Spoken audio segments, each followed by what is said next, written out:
Breaking news today. Please subscribe and then check notification box to get all breaking news alerts. And it's about damn time.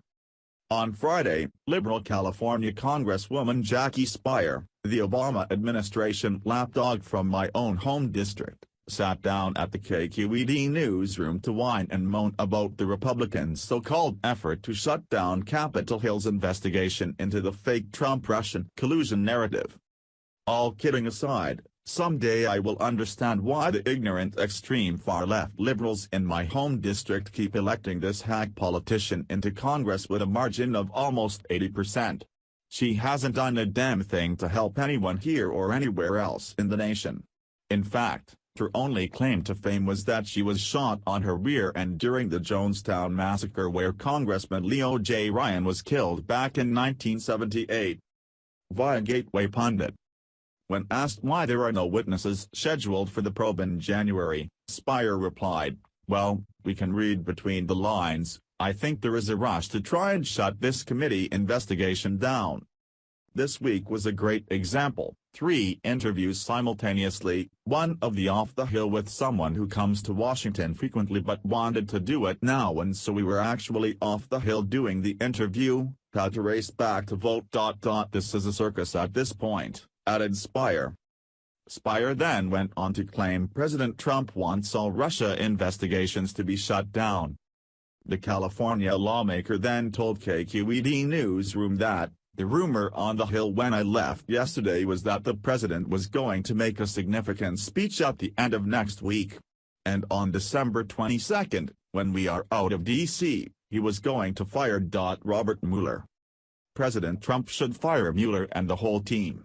The investigative team was originally set up to get to the bottom of the accusations started by the Clinton machine of Russia collusion in order to excuse the fact that she lost in an electoral landslide.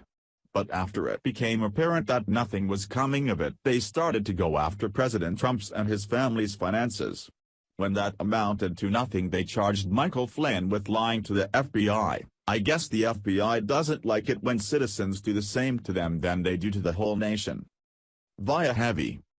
At least 9 of the lawyers on Special Prosecutor Robert Mueller's Russia investigation team of 16 attorneys donated to Democrats, with most giving money to either the campaigns of Barack Obama or Hillary Clinton, a review of Federal Election Commission records shows. 7 other lawyers on the team do not have previous federal campaign donations, a review of FAC records shows. And Mueller himself has served in the administrations of both Republican and Democratic presidents, and was a registered Republican in the past. None of the 16 lawyers on his team is listed as donating money to President Donald Trump's campaign or to the presidential campaigns of any past Republicans, although one donated to 2 Republicans in non-presidential races in addition to giving more money to Hillary Clinton, Barack Obama, and a string of Democrats. Whether the donations matter is a question that tends to divide along partisan lines. Conservative sites say it's important, liberal sites like Think Progress argue that Trump himself previously donated to Democrats and say it's irrelevant.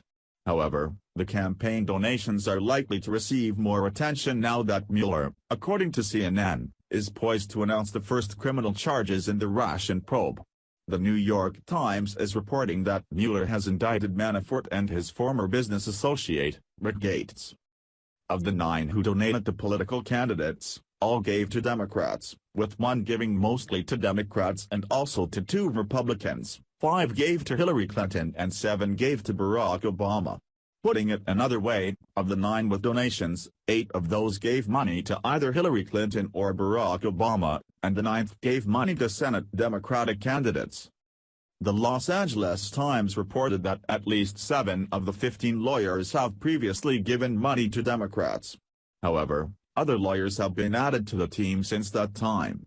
The lawyers on Mueller's team include mostly attorneys with backgrounds in the Justice Department, Solicitor General's Office, and East Coast U.S. Attorney's offices. In addition, one of the team members is married to a U.S. District Judge who is an Obama appointee, and another served as a clerk for liberal Supreme Court Justices Ruth Bader Ginsburg and Elena Kagan. In June, CNN reported that 3 members of the legal team known to have been hired so far by special counsel Robert Mueller to handle the Russia investigation have given political donations almost exclusively to Democrats, naming Jeannie Rhee, James Quarles, and Andrew Weissman.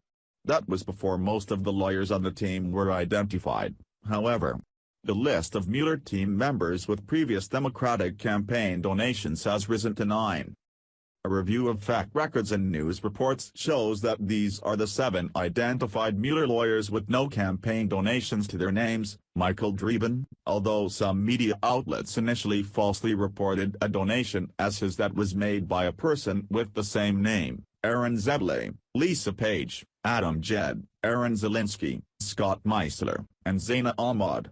A 17th member, Peter Strzok, who had no campaign donations, is no longer with the probe. In addition, Justice Department spokesman Peter Carr joined the team as its spokesman. He previously served as spokesman for Republican Senator Orrin Hatch. This whole thing has been a sham since day one, and it's time to put a stop to it.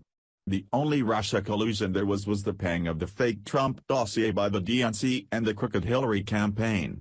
Michael Flynn did contact the Russians, but that was after candidate Trump had been elected. And it's 100% normal for a president-elect to start reaching out to foreign leaders once he is about to be sworn in as president. Please share if you agree the Democrat Party needs to go back to the drawing board. Follow us on Facebook at Freedom Daily.